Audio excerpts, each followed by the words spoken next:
Bonjour à toutes et à tous. Alors aujourd'hui, je vous propose de faire un photolapsis en action et on va s'attaquer à cette photo tout de suite et on va la post-traiter, on va pas perdre de temps.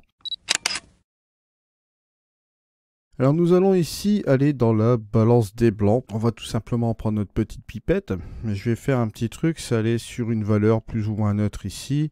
On va aller balancer cette balance des blancs comme ceci. On voit. C'est vrai que c'est pas mal. Ce qu'on peut faire, c'est quand même tout de même un peu la réchauffer, un tout petit peu, hein, voir ce que ça donne, ou revenir quand même un petit peu en arrière. Pourquoi pas ajouter une petite teinte assez sympa sur la photo. Là, ça peut nous donner un truc sympa. Regardez, ici, on a le avant et puis le après. Voilà. Ça commence par un petit truc ici assez intéressant. Après, bon, on va faire une petite correction tonale au niveau des tonalités. Je vais enlever cette petite pipette, on peut également l'enlever là, comme vous voyez ici. Là, ce que je remarque, j'ai un premier plan qui est un peu bouché ici. On peut le laisser tel quel, pourquoi pas. On pourrait un peu jouer dans cet environnement-là. Mais je vais quand même tirer un petit peu mes ombres, légèrement comme ceci. On va pas non plus les laisser à terme égal ici par rapport au reste de l'image. Mais je vais quand même le tirer un petit peu comme ceci à 18. Pourquoi? Parce que je vais faire peut-être un ajustement local là-dessus. On va voir ça justement juste après. Là, après, ce qu'on peut faire aussi, c'est que l'on peut utiliser le Clear View. Là, justement, hop, à 50. On va le réduire un peu, bien sûr. À 50, pourquoi? Ça nous donne un premier aperçu déjà, pour voir un peu l'effet de ce Clear View. Et après, il suffit tout simplement de le descendre et de rester un peu juste comme ceci. Bon, à 20-25, ça peut nous donner un truc intéressant, comme vous voyez là. Avant, après. On voit que c'est relativement bien marqué ici sur l'image. Ça nous rapporte une certaine présence. Bien que là, je vais quand même revenir un peu en arrière. Et pourquoi pas le mettre à 15. Je vais le descendre un petit peu plus. Voilà. Là, on va dire que comme ceci, c'est pas mal. On peut rester sur une chose assez, on va dire, uniforme comme cela. Alors, bien sûr, pourquoi pas descendre aussi un peu les tons clairs. Les tons clairs, voilà. On les descend un peu à moins 25. Regardez la différence tonale avant, après. Vous voyez que c'est pas mal. Notez ici, il y a un petit manque de présence de contraste sur le premier plan. On va pouvoir peut-être plus le marquer, apporter plus de luminosité, mais peut-être en ajustement local. C'est ce qu'on va voir aussi après.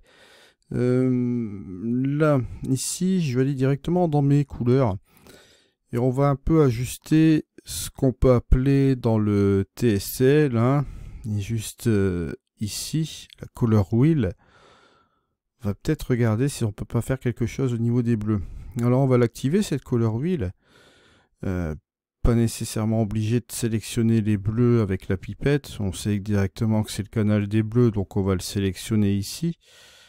Maintenant, pourquoi pas appuyer sur CTRL et regarder ici par rapport au curseur de teinte, comme vous voyez là, la sélection. On voit ici qu'en couleur, on voit bien les bleus qui sont toujours en couleur ici. Donc on voit très bien ce qu'on va modifier, bien sûr, sur notre photo. Alors, on va aller tout de suite dans la saturation et on va aller tout de suite dans la luminance. Si je sature ici davantage un peu mes bleus, vous allez le voir ici. Ça va être relativement sympa, à 23, 25. Vous pouvez gagner du temps aussi en utilisant les petits ascenseurs ici, hein, les petites flèches des petits ascenseurs, ou à noter directement la valeur. Ça peut être aussi une petite idée. D'ailleurs, on va le faire peut-être pour la luminance. Regardez ici, je vais marquer ma valeur directement. Je vais me mettre ici à moins 25. J'appuie sur Entrée. Et vous voyez que là, on a tout de suite la petite chose que vous voyez là. On a donc le avant et le après. Vous voyez que ça rajoute un petit peu plus de richesse encore au niveau des bleus. Voilà, juste comme cela. Maintenant, si on trouve que c'est un peu trop saturé ici, on peut tout de suite mettre la chose là à 10. Voilà, ça peut être une possibilité aussi. Mais notez un peu cette richesse de couleurs, c'est vraiment pas mal du tout. Alors, bien sûr, ensuite, là, on peut conserver la verdure ici telle qu'elle est là, au niveau de sa couleur. Si on veut tout simplement la rendre avec une teinte un petit peu plus jaunâtre, on peut le faire aussi également. Là, il suffit tout simplement de se rendre toujours dans le canal des verts. On peut utiliser la petite pipette, sélectionner la petite chose ici, mais bon, on connaît préalablement le canal par rapport à nos yeux, donc on va sélectionner tout de suite le canal vert.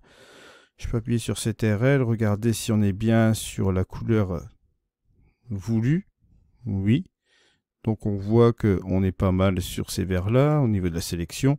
Allez, la teinte, on va la faire bouger sur la droite et on va tout simplement rajouter plus de chaleur.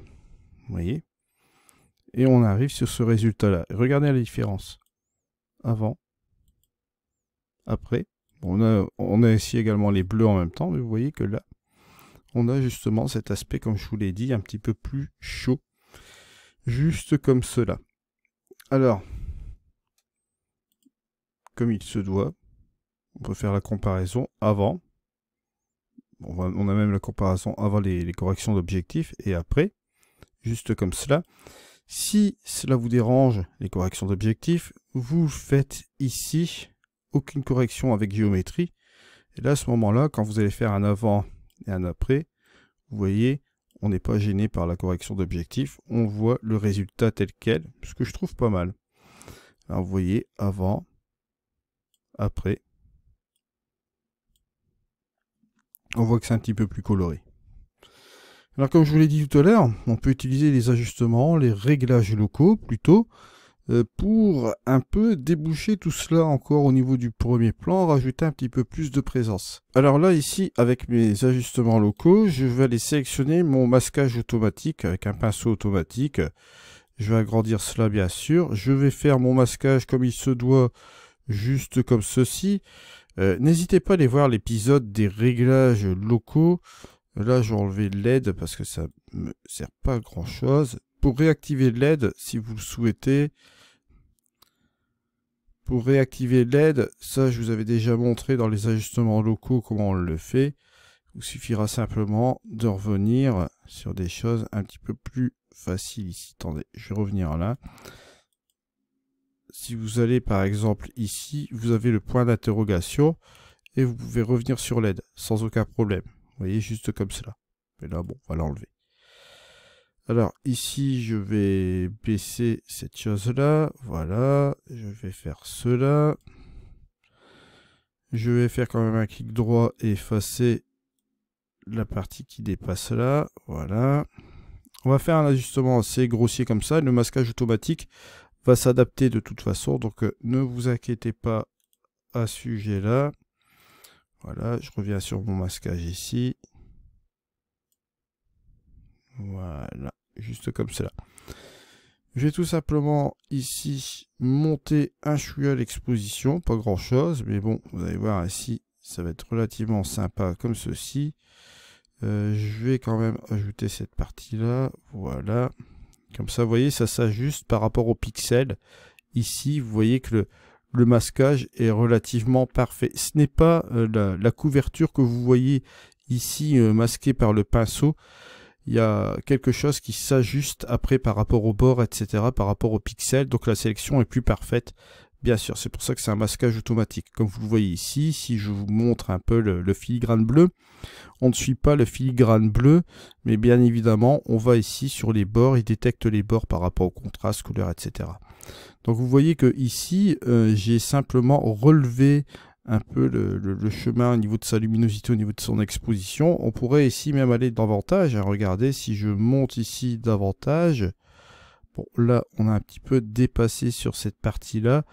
Ce qu'on peut faire, parce qu'il m'a pris les pixels ici sur les côtés aussi, on peut tout simplement les effacer, hein, toujours avec la petite gomme que vous voyez ici. Et là, vous pouvez tout simplement enlever cette partie-là du chemin, pourquoi pas, voilà. Et vous voyez qu'il s'adapte. Et si vous voulez vraiment pas prendre cette première partie qui est là, vous voyez, vous pouvez la supprimer. Voilà. Et là, à ce moment-là, on va tout simplement ici, vous voyez, ça s'adapte automatiquement, même avec la gomme. Hein, il détecte un petit peu les pixels aussi ici. Vous voyez, ça s'adapte correctement par rapport, vous voyez, au reste de l'image. Là, on est sur quelque chose de pas mal du tout. Donc, utilisez beaucoup aussi cet automasque, hein, vous voyez, pour cette photo, ça nous a vraiment aidé. Alors, bien sûr, on peut ajuster des micro-contrastes ici dans cette photo, comme vous voyez là. On peut même monter un petit peu les contrastes, juste comme ceci, pour avoir une certaine logique. Voyons comme cela, si ça passe. On va aller tout simplement juste ici. Et on peut regarder comme il se doit, faire un avant et un après. Vous avez même la possibilité de jouer sur l'opacité ici de vos ajustements locaux, comme vous le voyez là. Là, ce qu'on peut faire, c'est ici revoir l'exposition. Alors, on peut aller aussi à l'extérieur si on veut vraiment être plus précis, hein, comme vous voyez là, aller plus doucement. Ou aller directement aussi sur ces valeurs-là. Hop, toujours repartir ici.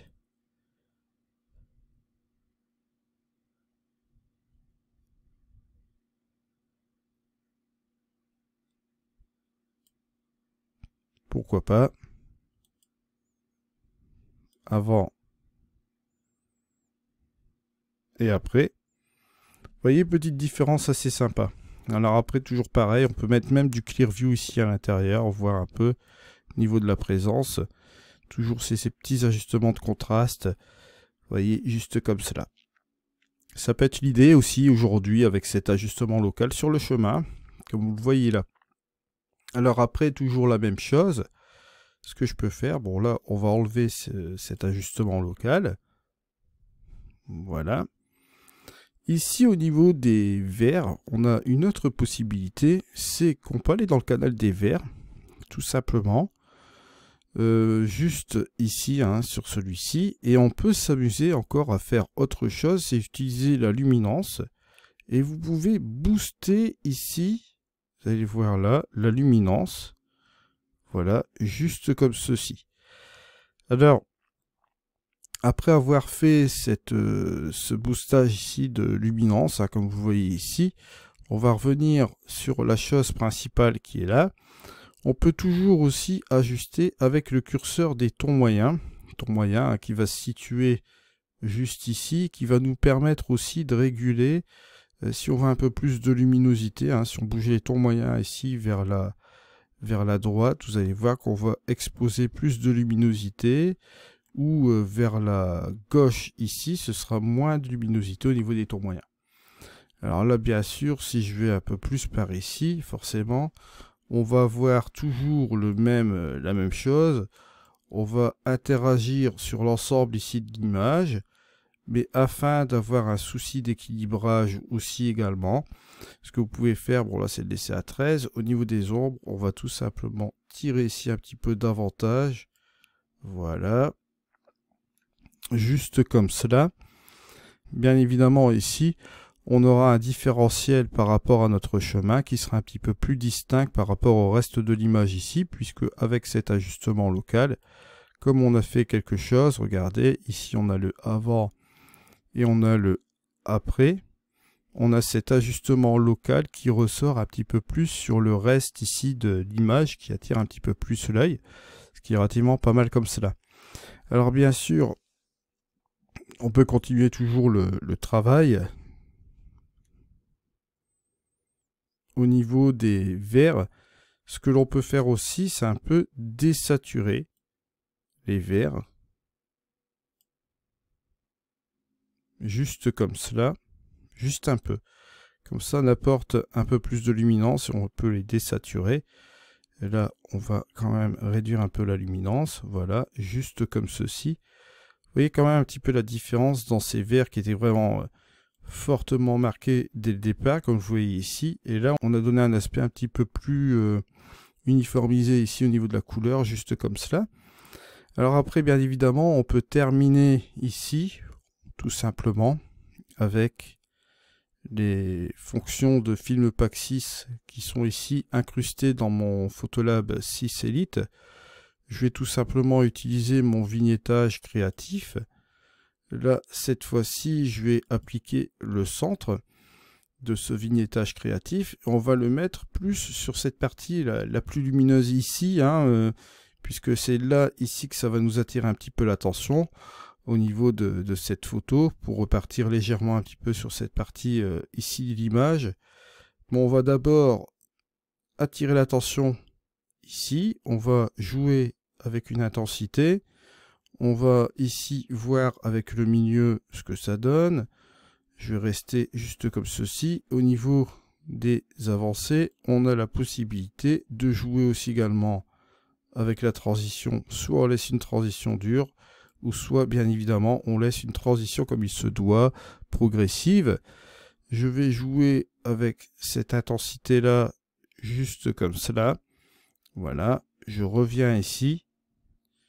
Et hop, on a ici le avant et le après.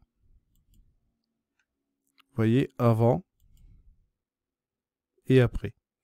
C'est léger, mais ça marque quand même une certaine différence ici dans la photo. Là, je referme mon vignettage créatif, que je vais faire mon avant ici et mon après, voilà. On va regarder un avant-après général sur la photo. Vous voyez ici, avant et après. Vous voyez, et notez qu'on a quelque chose ici de relativement intéressant. Maintenant, sur la finalité de l'image, ce que je vais faire quand même un peu pour donner un petit peu plus de présence à celle-ci. On a bien évidemment utilisé le Clearview Plus, hein, qui est intervenu ici sur l'image. On voit que c'est pas trop mal. Mais au niveau des contrastes, je pense qu'on peut ajuster davantage ici de contraste.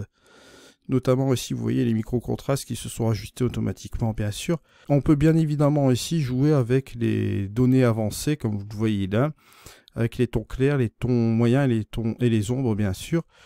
Notez que si vous allez jouer avec ces contrastes ici, sélectifs par zone, si vous allez par exemple avec les ombres juste comme ceci, vous allez plus...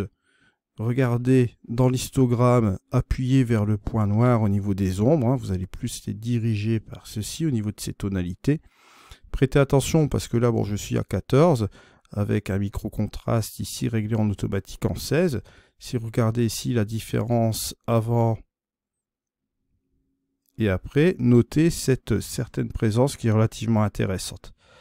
Alors bien sûr, là, on peut utiliser les flèches de l'ascenseur aussi pour apporter un réglage pas par pas, hein, si vous voulez aussi que ce soit relativement plus sympa par rapport au curseur, on peut le faire aussi également là. C'est cela, hein, si on peut utiliser aussi les tons clairs, regardez, ajuster les tons clairs, comme vous le voyez ici, si je bouge les tons clairs ici vers la gauche ou plus vers la droite je vais coller plus vers le point blanc, toujours pareil.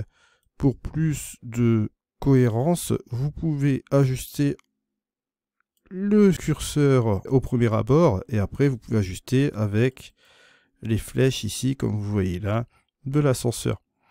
J'ai ici les tons moyens qui, eux, hop, la même chose, soit on les dirige vers le point noir ou soit vers le point clair, hein, comme vous voyez là. Hein. Mais là, au niveau des tons moyens, on peut mitiger et faire la transition entre les deux. Là, vous voyez que là, ici, on va rajouter une certaine présence à 14. Donc, ajustement des micro-contrastes et des contrastes avancés ici. On a ici le avant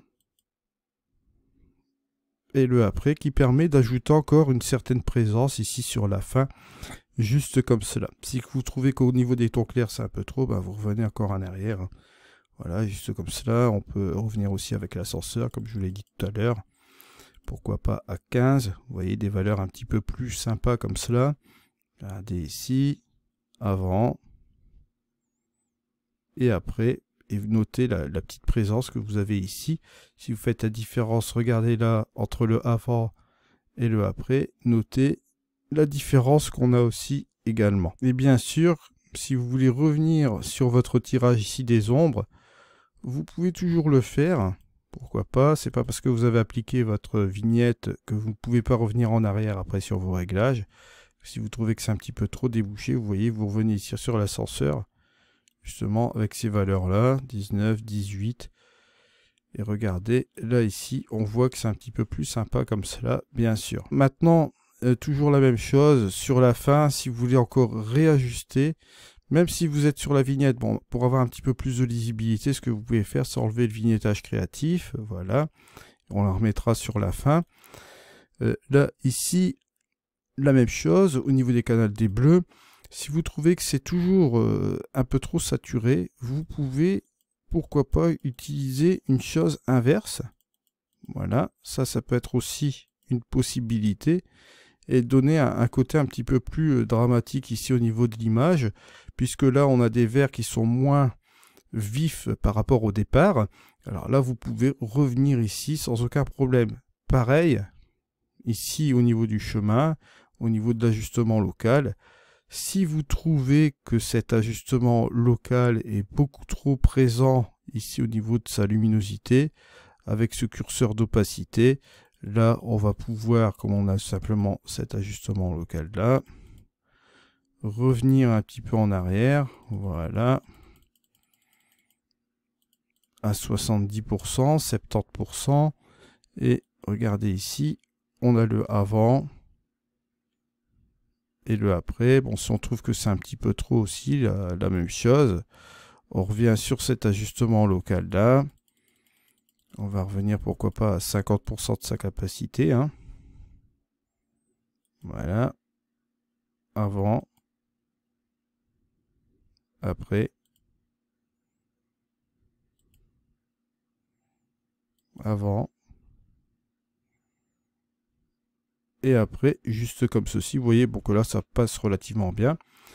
Alors, toujours la même chose. Ici, aussi également au niveau de nos verts. On peut revenir aussi sur la luminance. Si on trouve que c'est un peu trop lumineux, hein, ben, on revient un peu en arrière sans aucun problème. Regardez, ici, on revient comme ceci, à 10. Au niveau de la désaturation, si on trouve que c'est un peu trop désaturé, ben, vous revenez un peu sur du moins 10 plutôt. Comme ça, vous voyez que vous avez quand même une personnalité ici au niveau de ces tons qui sont juste comme ceci. Et vous voyez un peu ce que ça donne au niveau du TSL. Au niveau de cette correction par rapport au départ, avant et après, vous voyez qu'on a un truc sympa. Après, il vous suffit de revenir ici, bien évidemment, sur votre vignettage créatif. Voilà, juste comme ceci. Et on en arrive un peu sur ce résultat-là. Pareil, si vous trouvez que l'intensité est toujours un peu trop forte, on peut bien évidemment revenir en arrière sur cette intensité et revenir sur du moins 10, pourquoi pas. Et vous voyez que ça nous donne cette valeur-là. C'est toujours à vous de jouer, bien évidemment, sans aucun problème. Si vous voulez même appliquer un autre réglage local, on peut appliquer ici un petit plus sur un nouveau masque. On va ici sélectionner un filtre gradué cette fois-ci. Pourquoi le filtre gradué? Parce que dans notre cas, là ici, bon, je vais régler la transition.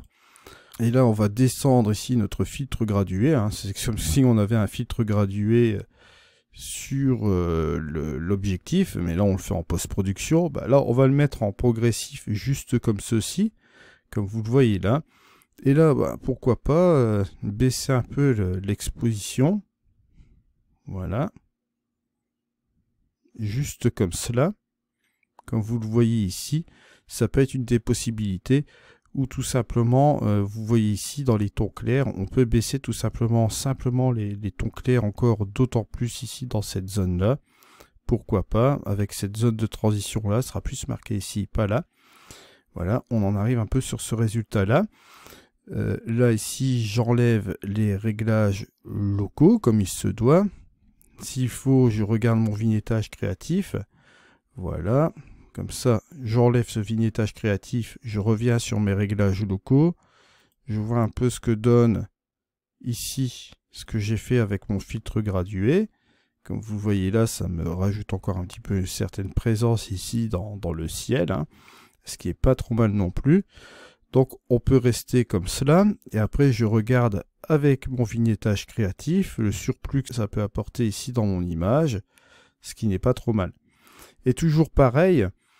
Je peux revenir encore sur mon vignettage créatif, je l'enlève, je reviens encore dans mes tonalités ici. Si j'estime encore qu'au niveau de mes ombres, c'est un peu trop ouvert, je peux toujours revenir encore en arrière. Regardez. pour toujours apporter un petit réglage. Vous voyez, moins violent ici au niveau de ce premier plan. Restez un petit peu, pourquoi pas un peu plus dans l'obscurité. Si je regarde ici ma petite différence avant et après, vous voyez que c'est un petit peu plus léger au niveau de la tonalité sélective. Je reviens toujours sur cette chose-là. Et je reviens ici donc en finalité toujours sur mon vignettage créatif et noter ce résultat-là. Et n'oubliez pas, je vous ai montré quelque chose de relativement intéressant la dernière fois, ce qui peut être aussi intéressant au niveau de votre créativité. Si j'enlève toujours mon vignettage créatif, que je veux rajouter un filtre de couleur dans ma photo, ça pourra changer l'aspect et donner cet aspect créatif, je peux le faire. Bon là vous voyez qu'en le mettant par définition ici comme ceci, j'ai mon ton froid de mon film pack, toujours la même chose. En film pack vous avez des choses intéressantes.